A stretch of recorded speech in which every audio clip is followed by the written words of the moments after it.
relationships in the past, which have caused complete destruction for her. She's lost custody of her children. It's caused drug use. I'll tell you in this court with regards to drug use, honesty is always the best policy. All right. Okay, hold up. Before we dive in, this is a probation revocation hearing. Robin Huerta Hernandez is back in court after allegedly violating her supervision terms. And this isn't just paperwork. If the judge revokes her probation, she could be facing up to 10 years behind bars. Let's see how this unfolds. Good luck to you. Court is calling 2023 CR 3442 State versus Robin Huerta Hernandez. Can I have parties announced for the record for the state? Defense. This is Pauline Portillo for Miss Robin Huerta Hernandez. And are you Miss Hernandez? Yes, sir. All right, and you need to slide over a little bit so that the state will have room. All right, did you review the document entitled Motion to Enter Adjudication of Guilt and Revoke Community Supervision with your attorney? Did you understand it? Yes, Are you the same Robin Huerta Hernandez who was placed on deferred adjudication in 2023 CR 3442 for the offense of possession of a controlled substance, penalty group 1 gram to 4 grams on August 17, 2023 for a period of 2 years? Is that you? sir. All right, state. Your Honor, we wish to proceed on violation of condition number 4 in Bexar County, Texas. The defendant, Robin Huerta Hernandez, did. When Robin pleads true here, it means she's admitting she failed to report to her probation officer. This isn't like pleading guilty to a new crime. It's admitting she violated her existing probation. But that one word, true, gives the judge full power to revoke her deferred sentence. High stakes right here. Then and there failed to report to the supervision officer as directed for the months of April, May, June, July, August.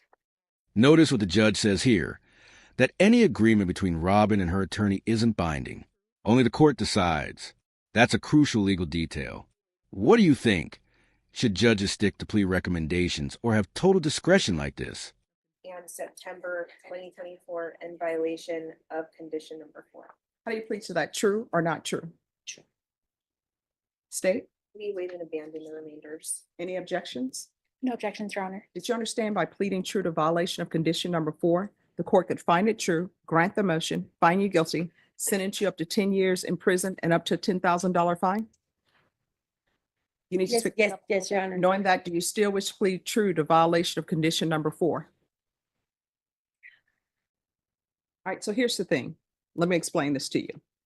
You've entered a plea of true to violation of condition number 4. Maybe you and your attorney have worked out an agreement with the state. I don't have to follow that agreement. The reason why I don't have to follow that agreement is because you don't have a contract with the state or with your attorney. The contract is with the court, and that contract is your conditions of probation. So by pleading true to violation of condition number 4, I don't have to follow any agreement that has been reached between you and the state. It's just a recommendation, right? So you're looking up, I could revoke you and sentence you to 2 years. I could send you up to 10 years and I can sentence you up to $10,000 fine. Do you understand? Knowing that, do you still wish to plead true to violation of condition number 4? All right, do you want to step back and talk to her some more? No, no, no, Yes. no, yeah. Okay, yes, Your Honor. Sure. All right, and you're Miss Hernandez? All right, so you had entered a plea of true to violation of condition number 4. The court explained to you what the implications of the plea of true. And I gave you time to confer with your counsel. So do you still wish to plead true to violation of condition number 4? Do you understand by pleading true to that violation, the court could find it true, grant the motion, find you guilty, and sentence you up to 10 years in prison and up to a $10,000 fine? Knowing that, do you still wish to plead true to violation of condition number 4? And is there a proposed agreement? Judge, so there's not really an agreement. Each side's asking for something different. As far as the state and what the state is asking for, we are asking that you deny the motion. However, we are asking for you to alter and amend her condition. We'll continue her on deferred, but alter and amend her conditions for a 1-year extension and order her to go to safety due to the struggles that she has had with reporting and failing to submit to her UAs. All right, defense, what are you requesting? Judge, we're asking for the extension of the 1 year as well, but instead of safety, we're asking for some form of supportive outpatient treatment.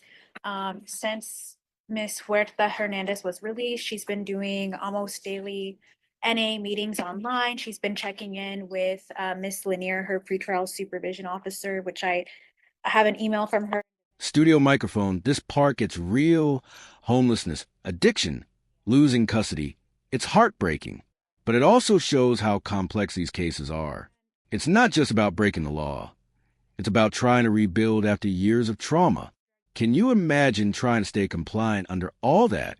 Her in Defendant's Exhibit 1 that she's been in full compliance, no violations on her GPS. Any I objection have to? a chance to review it. I have no objection. All right, I'll review that. And the MTR alleges drug use in February, but there have been no positive tests since then. I do intend to call Mr. Mike Hernandez, her fiance, and Miss Hernandez herself to explain the non-reporting. I urge the court, if they're between making a decision between safety and what I'm asking for, which is a supportive outpatient program, that they send Miss Huerta Hernandez for drug testing. I do believe she's going to come up negative. And I do believe that I'm gonna put on some evidence. So why hasn't she been reporting? Judge, it seems like around the time that she stopped reporting in March, she was dealing with some homelessness. And she recently connected with her fiance, and she's now living with him, which was not a circumstance back when she stopped reporting. He's been keeping her on track, helping her to get clean, helping her to look for employment. She has been a victim of abusive relationships in the past, which have caused complete destruction for her. She's lost custody of her children. It's caused drug use. It's led to a diagnosis of bipolar disorder and depression. And so at this point, I think she is in the best position with the support of her fiance, with the support of her fiance's mother, who have been waiting here all day for her. And I think she's just right on track, Your Honor, to not relapse again. She's been doing everything she's supposed to do. She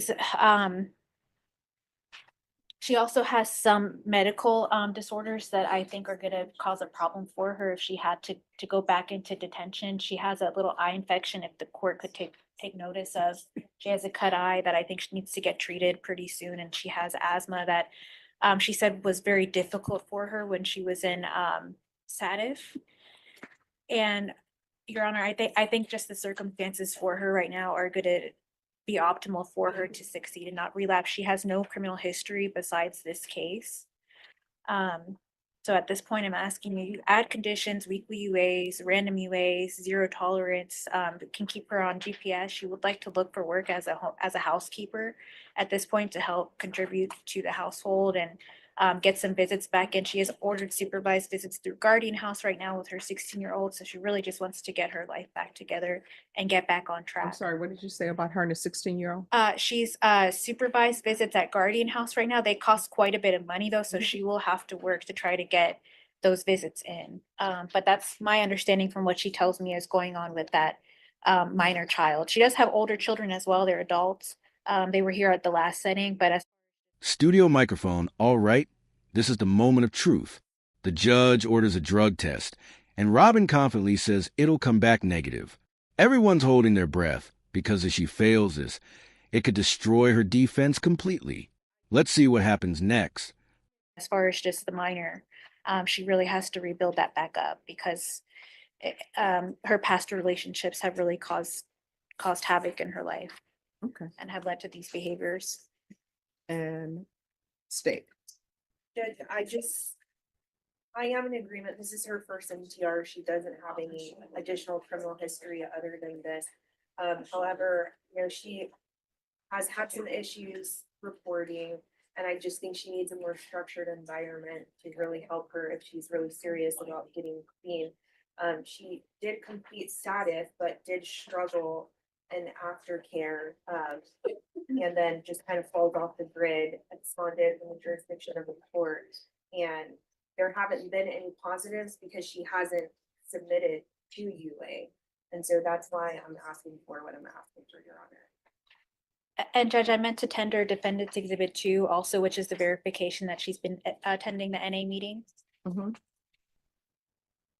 Mission and published to the court. Yes. If you drug tested today, what are the results going to be? Negative.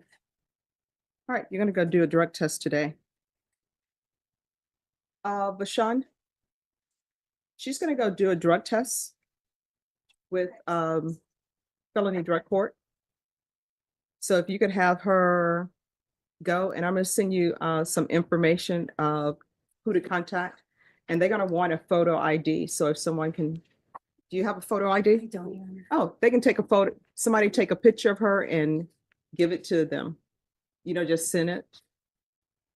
All right, we're gonna come back with this. And she's in custody because she's late, correct? And you're on GPS and you're late. Why were you late? There was a long line outside, Your Honor, to get in on the courthouse. And there it is. The test came back positive. The judge revokes her probation and hands down a 3-year prison sentence. You can hear the disappointment, not just from the court, but from Robin herself. The lesson the judge leaves her with: honesty is always the best policy. Tough words, but maybe the truest thing in this entire hearing. I was All right, here. So Deputy, what we'll do is we're gonna release her so she can go and do her UA. All right? Judge, will she be brought back here today? So should I just go ahead and Oh, wait? no. Yes, wait. She's gonna go straight over there and she's gonna come straight back. Her fiance is here. I'm sure he can drive her. Yeah, sounds good. Oh, I'm sorry, but her counsel, I should wait, right? Yes. For her to come back. Okay. And if you speak to Miss Abrams, she'll tell you where you need to go. Oh, and counsel, your exhibit you wanted me to review? Thank you. Thank you. All right, and this is State of Texas versus Robin Huerta Hernandez.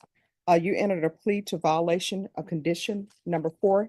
You entered a plea of true.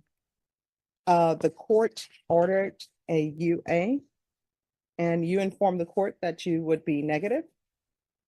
I'm sorry? Want to do that, and I sorry I didn't tell you, and ask for you to get these, and I do want to change. I am changing. I have changed. People have places and things. I do have support now, family support, and nobody knew. I thought it was quick about me, and I'm sorry for lying. I do want to change, but I thought it I am. All right. All right, is there anything else from the state or the defense? Nothing.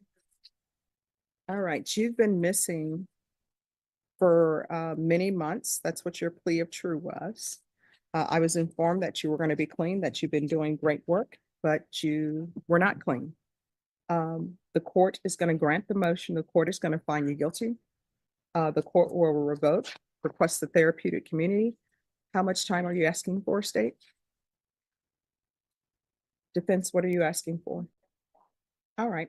The court will sentence you to 3 years in the prison, give you credit for any time served, and the court will retain jurisdiction. Did you review the document entitled Trial Court Certification of Defendant's Rights to Appeal with your attorney? Did you understand it and sign it? Right.